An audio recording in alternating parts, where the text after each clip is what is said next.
Hello everyone, आज हम class 6 के मैथ का चैप्टर 5 का एक्सरसाइज 5.3 करने वाले हैं। क्वेश्चन फर्स्ट बोल रहा है मैच द फॉलोइंग। इसको मैच करना है हमको। पहला बोल रहा है स्ट्रेट एंगल, तो इसको सॉल्व कर लेते, इससे पहले इसको सॉल्व कर लेते। ये बोल रहा है less than 1/4 of A revolution. 1/4 कैसे निकलता है? तो 360 का एक पूरा कंप्लीट एंगल बनता है, तो 360/4, तो ये हो जाएगा 4 9 जा 63 और ये 90 आ जाएगा।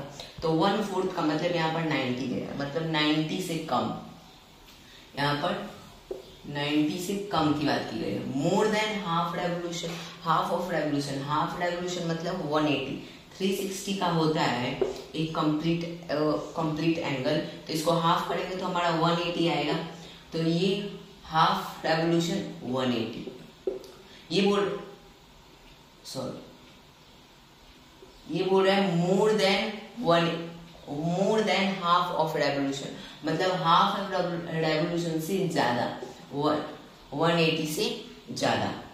हाफ ऑफ रेवोल्यूशन मतलब 180। 1/4 ऑफ रेवोल्यूशन, 1/4 अभी निकाला 90 डिग्री, मतलब यहाँ पर 90 डिग्री की बात की जा रही है।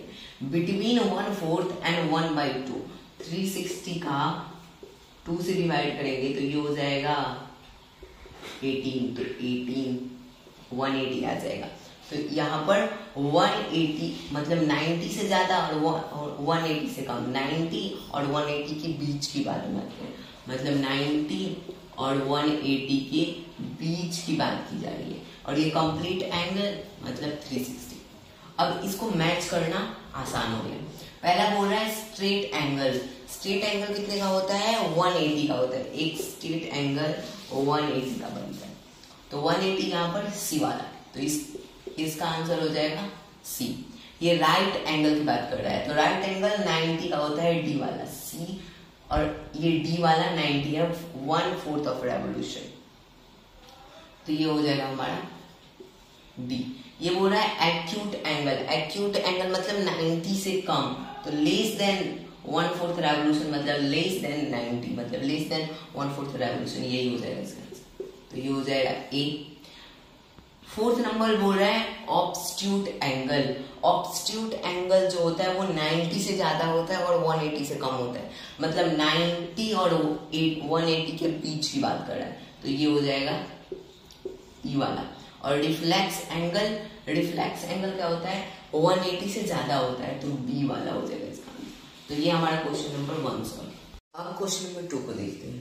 क्वेश्चन नंबर 2 बोल रहा है classify each one of the following angle as right, straight, acute, obtuse और reflex।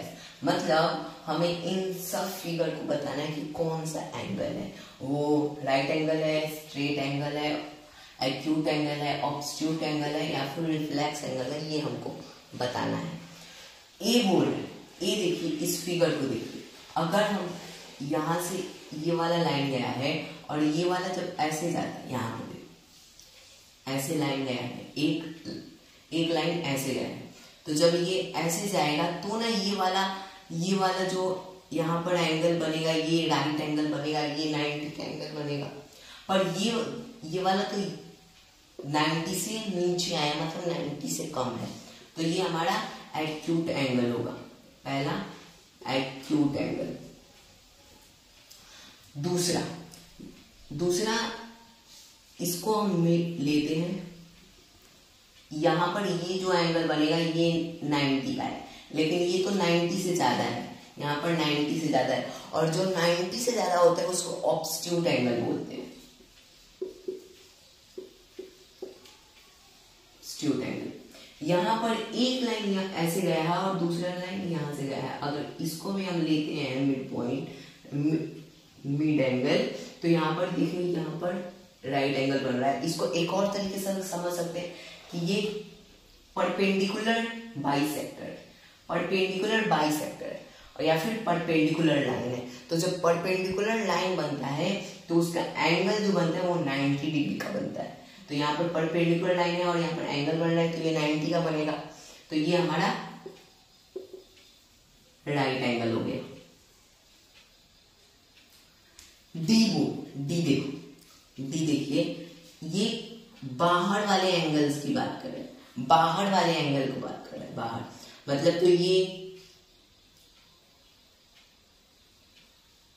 ये वाला हमारा ऑब्स्ट्यूट एंगल बना, ये यहां से जाएगा तो राइट एंगल ये बनेगा, और ये बाहर गया है ऑब्स्ट्यूट एंगल बना, मतलब ये और ये ऐसे जाएगा तो एक स्ट्रेट एंगल बनेगा, लेकिन ये 180 से ज्यादा है तो ये हमारा बनेगा रिफ्लेक्स एंगल। ये वाला एक स्ट्रेट एंगल है, देखो ये एक लाइन आया है और इस पर हाफ एंगल बन रहा है कंप्लीट। जब ये यहां से भी आता है तो कंप्लीट बनता है, लेकिन ये नहीं आ रहा है इधर से, तो मतलब ये एक हाफ एंगल बन रहा है, और हाफ होता है 180 का, तो मतलब 180 का जो एंगल बनता है उसको बोलते हैं स्ट्रेट एंगल। तो ये हमारा ई स्ट्रेट एंगल होगा।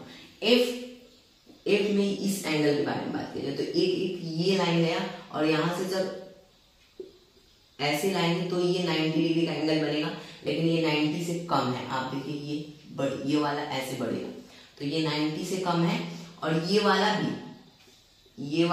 90 से कम है, तो ये हो जाएगा हमारा एक्यूट एंगल।